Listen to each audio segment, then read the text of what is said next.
Hey geeks, this is the Dad from DadsterTech. We're taking a look at a new toy today. Figured it would be a good time to do my first unboxing video. So today we're going to be taking a look at our Homido VR set.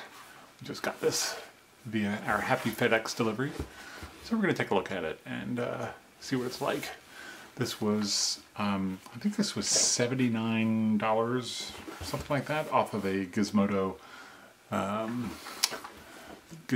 special. So we're going to take it apart and take a look at it and see what we can do out of it. The official unboxing. So this is the entire package. Comes in our standard little case here, and that's pretty much it. So, well, okay, I guess we're done with that box. Right. Back to the Homido, has a little embossed cover on it. Pretty tasty. Got some stuff off my table. Let's take a look at what we've got inside. Alright. The all-in-one case here. This is the big advantage of this over the Google Glass in that it's a complete unit. It's not cardboard, and I keep saying Google Glass, I mean Google Cardboard. It's a complete unit, pretty much soup to nuts, has a nice little cushioned base to it. So in the box here we've got our full unit with a place where you put your phone up on the top there. That's pretty nice. There's some sundry bits. Focal range for the lenses. Cleaning cloth. It's amazing the number of these things I have. I swear to God, I have probably 20 of them now. They're like packing material, like packing peanuts. But this one's special because it says Homido on it. Classy. Okay. You can see on the inside the lenses are already mounted. There's several different types of lenses that can be mounted in here, different depths. But these are in place and they have little plastic covers on them, so it's okay for me to be touching them right now. That's pretty much the entire unit. In the rest of the box here, we have an extra set of those offset lenses with various depths. These have different diopter settings. We've got another strap. I assume that's our head strap. And a surely deep and detailed manual here with all the very important information necessary to operate this complex piece of equipment here. How is Homido used? Downloading applications, Homido Center from the App Store, la la la la la la la la. Okay, great. So, next thing we need to do is we're going to use my phone. So we're back now. What I've done is I've taken my phone and according to the deep, meaningful documentation here, I've installed the Homido Central app, and it's not a particularly complicated process. So here it is, Homido Central. We'll tap on that. The Homido Central app is basically like a clearing launch point for all different applications that you can install into the device. It has a nice little getting started screen and some suggestions on apps to begin with, and the details here are pretty straightforward. Download Homido Center, install an app, insert your smartphone, and plug in, and you are online. Ooh. So what I did was I went to the Homido Center and I said, hey, let's install a 3D image. By the way, there's a bunch of these apps around, gunfighters, look-arounds, and whatnot, basic stuff, but I was mostly interested in 3D imagery. So fortunately in the menu, there's a bunch of nice little pictures to work with here. You can go to 360-degree pictures, and you've got a bunch of choices, some really, really beautiful stuff to work with. And this all comes from 360 Cities, which has a tremendous inventory of imagery. And I took the Todori Rift Bridge here. We'll tap on that. And this jumps right to the website. And here's the image up. It says tap anywhere to go to full screen, so we'll go to full screen mode.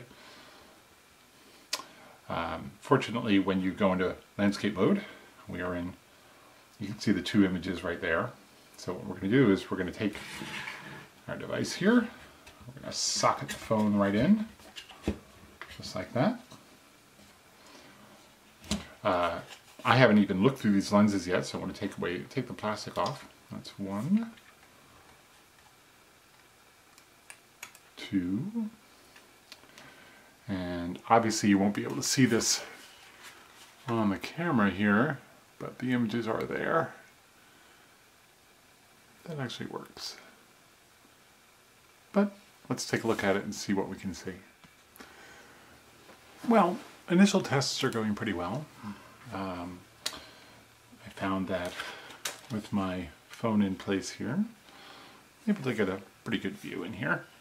3D pictures are working fine. I'm able to see things around, but the large pictures were easy to spot, and they're very easy to look around, and I could see still pictures. 3D imagery was not working well at all. I couldn't get the videos to work, I couldn't get the alignment. So reading the deep and detailed manual, I determined that I happen to be farsighted glasses. So they recommend to use the long focus lens mounts. So the unit comes with these different mounts. We're going to open these guys up and swap out the lens position. Oh, there we go. You get a lot of stuff that has this kind of resealed plastic bag thing. So let's do this the way they say we should. Such a stickler. We have the two small lenses, mounts rather, the two large lenses, and the medium ones. These just pop out. You just give them a little squeeze and they pop right out of the lens. Out of the mount rather, like that. So what we're going to do is we're going to move these lenses to the far-sighted ones and give it a try here. Now, because I have this very high-tech lens cleaner here, I really don't feel too bad about putting my fingers on the lenses. So I'm just going to pop that one out. These are pretty straightforward little plastic lenses. They're not glass, they're plastic. Nothing to write home about, certainly. But they certainly do seem to work. So we're going to pop those into here. Like so. Not quite as easily as I expected. Oh, there we go. Just like that. That's one. I don't think there's a right and a left here, so I don't need to be particularly careful, but there is a top and a bottom. So the the outer part of the lenses have a much stronger convex shape here than the inside lenses, so we have to make sure you get them right side up. And of course I just forgot the way these were. Oh look, there's a little flashing along here. That's good. Well, that doesn't make me particularly excited. Nice, huh? Yep, that's part of the mount for the lens, so I have to be a little careful about that one. So let's see, which way do these go now? Looks like they go like that. So this will go in like this. Put that in place.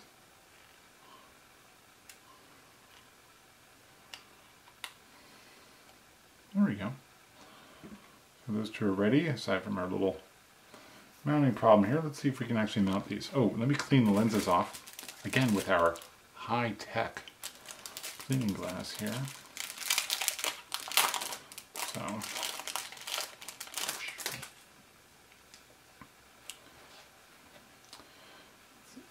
make these lenses nice and clean. That's better. That's one. And that's two. Wonderful. Now we're going to put these back into the unit. Basically should just sit right onto the mount there. Yep. I'm of course doing this without reading a single word of the manual. Oh, that looks like it's in where it's supposed to go. It seems to sit in there fine. Let's see if we got the one with the broken Now, it sits. It's not as secure as the other one, but definitely in there. Now let's take my nearsighted eyes, far-sighted eyes here, and we're going to give it a try. There's really no way for me to let you guys look in here, so you're going to have to take my word for it. I'm going to go off and try this, and I'll be back in a few minutes. Well, the new longer lenses here seem to help. I was having a hard time with a height focus. I was able, so if you're looking at an image in front of you, let's use these guys. When you're focusing it, what you want to have is the images on the left and the right eye to coincide, so you have a single image there. I was able to get the two sides to come together, but they were high and low, which is very strange. It's not supposed to do that. So I think I still need to play around with it. The longer lenses here actually did help, so I'm going to keep working with that for a little bit. My conclusions on this are, it's a very big step up from the Google Cardboard, that's for sure. So if you're really interested in playing around with this at a budget level, this is really a good setup. It does come with an extra strap here, so if you want, you can hook up the upper part here, so you've got a head strap that goes around the top and holds it in place. I didn't find any need for it. It seemed to sit on, maybe just because I have a fat head. I found that the adjustments here, this knob on the top here changes the distance the lenses are to each other. I have a very big head, so I was able to move those to where is appropriate for the size of my dome. These knobs on the side set the depth of each lens, or basically how far the camera, or how far the phone is from your face. So you can move it in or move it out, whichever. This worked really well, so I was able to set it up the way I wanted, and was able to get a decent focus out of it. The image quality was meh. Now, I think a lot of that has to do with the fact that I'm using an old phone. I'm using an S4, which is, what, 3 years old now. So I'm actually kind of curious how this will work with a better phone. My initial impressions of this, good. It's a great start. It's a great start for VR systems. It's a great start for 3D viewing and immersive reality stuff. How it will work in the long term, I think time will tell. But you know what? I'm going to keep playing with it, and stay tuned, and I will come up with a new video as soon as I've had some more time with it. So this is Dave from DadsterTech, finishing reviewing the Homido virtual reality goggle setup. Actually, does this have an official name? Masque de réalité virtuelle. Sure. That's what it is. And we'll see you on the flip side.